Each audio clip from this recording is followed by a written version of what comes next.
then he will ask himself, before death, what do I have to do? In this world, there is something called question and answer. If you know the question and you know the answer, you will hardly have a problem in the exam. Then you get some people who don't even know the question. They will really have a problem. You get some people who know the questions, but they don't know which answers to give. And you might have some people who know the answers, who don't know the questions. How that will happen? There was one job on offer. So they had to go for an interview, whatever it's called, the process of being chosen. It was a big job, so you had a couple of people who ended up. So as the first person was going for the interview, everyone was worried. So when he landed up in front of that woman, she was a Hindu woman, she was India. So she started asking him some questions which had nothing really to do with the job. So she asked him that, when do you think the Treaty of Independence was signed? Meaning, when did India become independent from Great Britain? So he thought about it for a while and he could remember something in school. So he said, I think it's 1948. If that was the year, I'm myself not sure. But he was right, so she was impressed. She said, it's a good mind you got, 1948. So she then asked him, who was the key player in this whole independence issue? Who was the one who really worked for it hard? Now he knew that many Muslim people were great workers in this effort. But in front of a Hindu woman, you don't take a Muslim name. And if he takes a Muslim name, if he says Gandhi, if he says Nehru, then it's unfair. Because there were many Muslim masters in this thing. So he just said there were many key players, great people of different times, and a great collective effort. So he gave such an answer, she couldn't say it's wrong. And he gave no answer also. So she was impressed, she gave a mark. And then she asked him, what do you think is the way forward now for India, Pakistan? So because he is Muslim, he will take Pakistan's side. She is Hindu, she will take India's side. So whatever answer you got, you're going to give you in a problem. So he just said that, this debate is still raging on. At the moment, it's still too early to say. Time only will tell. She couldn't say wrong, so she gave a tick. She said, okay, you can go out, send the next person. She was impressed. The person on the outside, he was shivering a little more. So as the man walked out, he told him, what's the answers? So quickly he told him, 1948, it was a great collective effort. You can't pinpoint one man. And the battle is still raging on, the debate. Time only will tell. So he landed up, he knew the answers, he never knew the questions. But so when he sat in front of that auntie, she asked him, sir, when were you born? So he said, 1948. She's looking at him for a while now. It doesn't make sense, but you don't touch a person's birth. She says, okay, no problem. Who was your father? So he says, to pinpoint one individual is hard. It was a collective effort. Now she said, am I crazy or are you crazy? He said, the debate is still raging. Now what's going to happen? A lot of times you know the answers. You know what the question is. Then there are some people who know the question and the answer. But because it's only on the lip. Like we all know when you go in the qabr, the angel will ask this question. The answer will be this. Which my Honorable Sheikh, Hazrat Maulana Abdul Hamid Sahib Damod Barakatuh says, you see the parrot. That parrot is also taught to read La ilaha illallah. In a Muslim house, you'll enter, you'll see my parrot, he reads kalima. And he reads it with tarannum, with rhyme, with tune. La ilaha illallah. And you must learn to make zikr also. Zikr can melt people's hearts. Heart melts on Allah's zikr. But the parrot, his heart won't melt. He just make it illallah, illallah, illallah. And he make lot, he'll make 100 times zikr all day because what he got to do. But the day the cat comes in the cage of the parrot now sees death in front. At that time, because the parrot never allowed kalima to hit here, at that time it won't read kalima. It will go peh, peh. What's inside will come out. The parrot knew the question, he knew the answer, but he couldn't get it out when he needed it. We have to know the question, we have to know the answers. And it has to be so deep within us that at the time of the biggest problem, when there will be no one to help, Rasulullah sallallahu alaihi wasallam stood by the qabr of a Sahabi radiallahu anhu. He said, make dua for your brother because now he's going through his questioning. That is a time where a man needs a lot of help. There Allah Ta'ala says, يُثَبِّتُ اللَّهُ الَّذِينَ آمَنُوا بِالْقَوْلِ الثَّابِتِ. That at the time when all legs start shaking, Allah Ta'ala strengthens the believers with the kalima La ilaha illallah. That strength a man needs. Otherwise you won't know what the answer. So when we are knowing that death is in front, we have to learn what's the cause up to death. There are some people who understand Islam, that I must be a pious man. But when you ask them what is piety, which Allah Ta'ala says, فَادْخُلُوا فِي السِّلْمِ كَافَّةً, that O people of Iman, I want you to enter into Islam in totality. Now when that was mentioned, it means that just being Muslim doesn't mean you fully entered into Islam. Islam is to come in us, we have to go into Islam. To understand what is Islam, you'll have to know the whole picture of Islam. One is knowledge then. After you know it, the benefit of knowing is a person will always feel sorry where he's weak and never feel shy. Islam is not a friend who slaps you on the face whenever you don't play the game. But Islam is a friend who always invites you further. It takes you up a ladder, it doesn't push anyone down. Islam will never look at a person and say, you coming in the masjid, you stay out, I don't want you, you don't look like me. Islam always invites. So a man must never feel shy. All of us, we all know there's hundreds of faults. We got faults inside, we got faults on the outside. But never feel shy. Always, number one, accept that I'm still far from the ladder. Whoever knows that I am wrong, he will always look up, that I want to get better. This Ramadan I'll make one change. Next Ramadan, one change. Never ever say I'm right. Because the man who feels he's all right, that's where the fall starts. None of us are all right. There's lot to be done. So have something in the mind that there's lots. And there's always place for improvement. What is Islam in totality? Hazrat Maulana Sheikh Ridwan rahimahullah will explain in 5 points. And then they will make it to bring it down to 2, to make it easier to remember. 5 points they will say that you'll have to work on 5 aspects on your life. One is your aqaid. This is Islam, 5 points. Aqaid means your belief.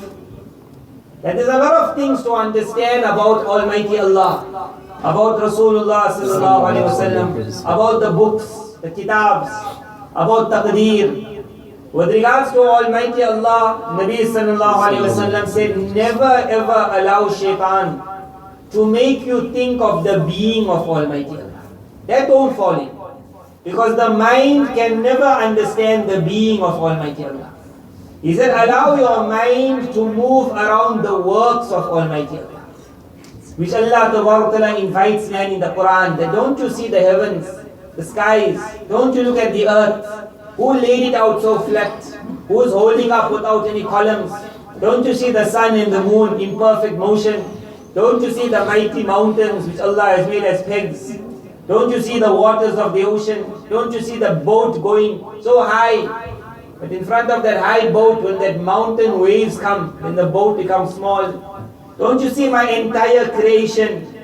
A painting, when you look at it, you never admire a painting, you admire the painter, and then you say, wow. So Nabi sallallahu alaihi wasallam advised, never think of the being of Almighty Allah. That is beyond the mind. But think of Allah's doings around and fall in love with your Allah.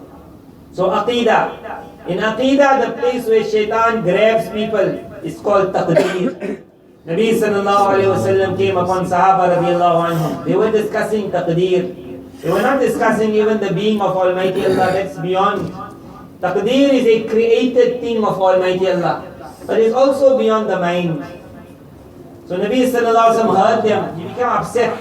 He said, people of the past were destroyed when they fell into this. That who brought your mind onto such things? There are certain doings of Almighty Allah which you can't understand. Don't fall into it. Your mind is too small. Which you might not understand, but you see the ocean. Tell someone to bring the whole ocean and put it in a dam. And you will say the dam can't manage the ocean. If one dam can't manage another ocean, both are created, then this created mind can't manage many things also. What's not to go in it, don't worry of it going. Shaitan blows a doubt. Nabi sallallahu alayhi wa sallam said, Shaitan will come to you and he will tell you who created everything. So you will say Allah. Then he will say, then what was before Allah? Because take me to the beginning of times. So finally you will come, it was Allah, Allah, Allah. And now he will ask you, and before Allah? Now your mind will fall, because the mind can't give an answer. At that time, Nabi sallallahu alayhi wa sallam said, when you find that, then you read La ilaha illallah. That I believe in Allah without understanding. That's the meaning of Iman. Iman bil ghaib means there are many things that don't make sense to my mind. Not because it doesn't make sense, because it's beyond my sense. What is beyond, I will not try to make head and tails of it. But if I can't understand it, it's wrong. I will say that I have been created to be the servant of my Allah. La yus'alu amma yaf'al. Allah Tabarak says, Allah will never be questioned what He does. You're going to be questioned. So you worry about your work. So one is aqaid. Get my beliefs correct. Muhammad sallallahu alayhi wa sallam was the final Nabi of Allah. He is no Allah Himself. And there will be no other Nabi that will come after Him. Nabi Isa alayhi salatu wasalam will come down for a certain mission, but he was a Nabi of the past. And he will come down on the Shariat of Rasulullah sallallahu alayhi wasallam. There will be no Nubuwa now after. In Aqaid, understand Quran and the other books. All the books which are divine were sent by Almighty Allah. But the others, their laws were abrogated. So even if someone brings you today the Bible which has not been changed, which you're not going to find. Everyone has gone through some change. Maybe in one small hidden library of the Vatican, they got an unchanged Bible. Even if that unchanged Bible comes in your hand, you will take it, you will kiss it, you will show respect to it, but you will not at all follow it. Because it has been abrogated, the law has changed. Now it is one book to follow which is called Al-Quran. And this Quran will never be touched with all the effort of shaitani forces to make some change in the Quran. Almighty Allah gave guarantee that my Quran no one will touch. And what a manner He gave that guarantee. That the greatest things of Islam, Allah Ta'ala showed, oh man, I don't need you to look after it. When the Kaaba was going to be attacked, Abraha came with a mighty army. And that small birds were sent to give a message to mankind. And the armies of your Allah are unique. Allah allows you to take part in the khidmat of deen. He doesn't need you. When Nabi sallallahu alayhi wa sallam was making hijrah, at that time there were many in Makkah Mukarramah who were believers. The normal mind would have said, all of you all stay behind. So that when the time of hijrah comes, an army can go for hijrah. So if anyone tries to attack, Allah Ta'ala ordered Nabi sallallahu alayhi wa sallam to tell the Sahaba radiallahu anhum, go. All had to go. Hamza radiallahu anhu was a mighty warrior, he had to go. Umar radiallahu anhu was a mighty warrior, he had to go. As long as Umar radiallahu anhu never accepted Islam, they were performing salah in hidden places. On the acceptance of Islam of Umar radiallahu anhu, Jibreel alayhi salatu wasalam came to Nabi sallallahu alayhi wasallam and said, even the angels in the heavens are celebrating. Subhanallah. It was number 40. Allah Ta'ala at that time revealed, Hasbuk Allah. And oh Muhammad sallallahu alayhi wasallam, Allah is more than sufficient for you. And now you have a bunch of believers. Umar radiallahu anhu said, oh Allah's Nabi, if you are on the truth, why are we reading salah in hidden places? He said, I won't allow this. He told Hamza radiallahu anhu, you stand on one corner, I'll stand on the other corner, we will read salah in the Kaaba. Dare anyone stop us? These were the two mightiest, Hamza radiallahu anhu, Umar radiallahu anhu. When the time of hijrah came, they were also told, go, sent. Abu Bakr radiallahu anhu was of age. He and Rasulullah sallallahu alaihi wasallam were around the same age. He was kept behind, but not as a protector, as a companion for the journey. Ali radiallahu anhu could have also have gone to protect. He was young and strong. Nabi sallallahu alaihi wasallam told him, you stay at home. So all the amanat, the trust which I have, you give it to the people. Now when they went on that journey, the ulama explained what was the reason that Allah Ta'ala did not allow a single soldier to accompany Rasulullah sallallahu alaihi wasallam. It was to give a message to the people of Medina Munawwara that I am sending my Nabi to you to give you the chance to make the khidmat of giving him protection. not because I need you to protect him. I am more than sufficient to protect Rasulullah sallallahu alaihi wasallam. On their journey, the whole Makkah Mukarramah went searching. Rewards were put out. When they came to the cave, historians will write what stopped them entering the cave. The man who was the guide, following the footsteps, he is telling Abu Jahl, I am telling you he's in this cave. And Abu Jahl is saying, you are a man of no brains. Can't you see this web of the spider is so many centuries old? Had anyone gone in this cave, you would have found this web is hit. That man is telling you, but it all leads here. He told the man, I thought you were good, you hopeless. Abu Bakr radiallahu anhu said, I saw the man urinating right there. And one time I even said, oh Rasulullah sallallahu alayhi wasallam, I think if he just looks down, he will see us. It was so close. Nabi sallallahu alayhi wasallam said, oh Abu Bakr, what is your view about those two people who Almighty Allah is the third with them? Meaning, do you think harm is going to come to us? At that time was to say that I do not need you, O Abu Bakr, for protection, but I will give you solace that don't worry, Allah is looking after us. The greatest messenger on earth that ever came, Allah Ta'ala showed, I don't need man to look after him. And then when Quran was being sent down, normally to protect a valuable treasure, this was going to pull Islam till the day of Qiyamah. To protect this treasure, you would have thought a great scholar would be used. You would have thought an old sheikh would have been used with a long jubbah, a lengthy beard. Someone of mind. You don't give a gem to a small 5-year-old child. He'll go run, he'll give it for ice cream, he'll sell it. But when the protection of Quran came, Allah Ta'ala showed, I will use young children. 7-year-old, 8-year-old, 9-year-old. Some know the language, some don't know the language. He's busy playing yo-yo, he's playing top. And suddenly his father says, Gopam, become Hafiz of Quran. That young boy, he got no mind. He's not even mature. But Allah Ta'ala says, I will use the weakest of weak for the protection of the greatest of great. It's a miracle Islam, how it works. When that boy comes on the musalla, you will see young boys. And the miracle of Quran comes. That the protection of me has been guaranteed by Almighty Allah. No one will touch me. Young children will protect me. So Aqidah on Quran, and then Aqidah on the day of Qiyamah. Taqdeer, and then life after death. Never deny these things. You see a man being put in the grave, you only see the sand. Never ever think your mind can work out what's beyond. Once that body goes in the grave, this body becomes like clothing. That's all. It's like clothing taken out. The soul enters a new dimension. It is called barzakh, a world between this world and the year after, the in-between world. You can't see what's happening in that world. So don't look at the grave and say nothing is happening here, which means nothing is happening. Lot is happening.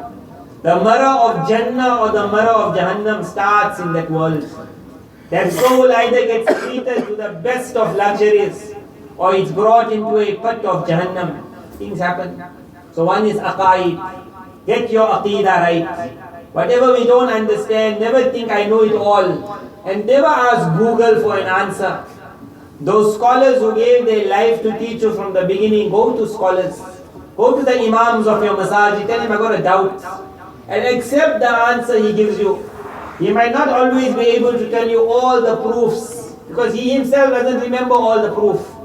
But he will tell you, I learned from my asatiza who's given their life for Islam, it goes like this. And then be happy with it. So one is aqidah, that's an inside thing. And then there are 4 things on the outside. The first one will start with what is known as ibadat, that correct our practices. We have been ordered for salah, which we're speaking of after Dhuhr salah. Then there will be once a year zakat. It's only 2.5%. Give your zakat, don't be stingy. And then there will be hajj, and that's also if you have the means. Once in your life, go for hajj. When you go for your hajj, then later on, even if your wife becomes rich, but she made her first hajj, she doesn't have to go for another hajj. But don't ever have money and delay hajj. Where Rasulullah sallallahu alayhi wa sallam said, a person who Allah gives the means, and he procrastinates, he's not going for that hajj. He says, and the time of his death comes, then he says that I give him a choice, you rather die like a Jew or you die like a Christian. That was a very hard word to be said. Meaning that wealth came to you only once in your life. I'm asking you to make the journey. It's expensive. We all know it's expensive. That's why it's not made farz on the one who hasn't got the ability. But when you get the chance, never delay in Hajj. Say that this one command, when Nabi sallallahu alayhi wa sallam said, I promise you, Hajj and Umrah, which is made every now and then, will guarantee you protection from poverty. The one who's going, which is always going. Money just comes and it's going again. Don't ever hold back the love of wealth. So ibadat. After ibadat comes something called mu'amalat. Mu'amalat means your business dealings. We haven't been sent in this world just to love. We have been sent to love and to trade like a Muslim. It's very sad when people say, I'd rather do business with a non-Muslim, because the Muslims are never straight. So Islam taught mu'amalat, that let your business be a unique business. Be straight. When someone comes to your shop, don't tell him, no, don't worry, I'll sort it out, I'll make a plan, we'll get a good price. He wants to know the price, be straight. Which the law in Islam is, when you do business like strangers. When you love like brothers. But when you business like strangers. Like a stranger means when he comes to your shop, he asks you, what's that? Don't tell him, don't worry, I'll tell you the price, it's okay, we'll sort it out next week. And you put it down, because for 1 week he's thinking it's only 20 pounds. And when the price comes 50 pounds, then it'll be a war. And you say, I gave you cheap price, I could have got it somewhere else. Nabi sallallahu alaihi wasallam taught any business in which there is little doubt also that business falls to the ground. There is no barakah in it, there is no blessings in it. Islam doesn't allow that transaction. Be clear. Nothing harms you. Someone comes and asks, what's the price of that? You tell him straight, this is the price. Finish. Now he wants to buy it, he buys it. He doesn't want to buy it, he goes look somewhere else. Be very clear in your business. So mu'amalat, in money matters, be a Muslim. Don't be a cheater, don't be a thief.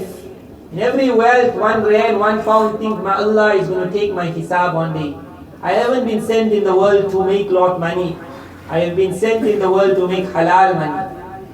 So one is ibadat, then comes mu'amalat, business. Then comes mu'asharat, which my intention was to speak about now, but inshallah tomorrow we will mention it. Mu'asharat means ishra. How do you love with fellow beings? Islam is so unique. It's not a religion of the masjid. It is known as a way of life. That it is not that you come to the masjid and you are Muslim here and when you go out you're normal. But it has governed man's life. How do you live with your business friends? How do you live with your wife and your children? Who do you smile to, who you mustn't smile to? Who must you shake hands with, who you mustn't shake hands? How you must talk to people, how you must react to people, how to live a way of life. Mu'asharat. And finally you will get what is called akhlaq. A lot of us, we think akhlaq means when you see a pretty face and you smile at her, say, how are you? That is not akhlaq. Akhlaq means then this inside purification. You take out jealousy, you take out hatred, you take out pride that I am better than the rest of the world. You take out ujab. Pride is I look down at all others. Ujab is everyone is good, I am also good. You take it out. The love of Allah comes in this heart. The love of humanity comes in the heart. The desire to help everyone comes in the heart. When you see someone suffering, you don't get happy. You feel sad. That beautiful heart is created. Now you are on the road of Islam. Your aqeedah is right. Your actions are right. Business dealings is right. Society, mixing with society is right. And the purification of this heart. So inshallah over the next few days we will just center around this. That how to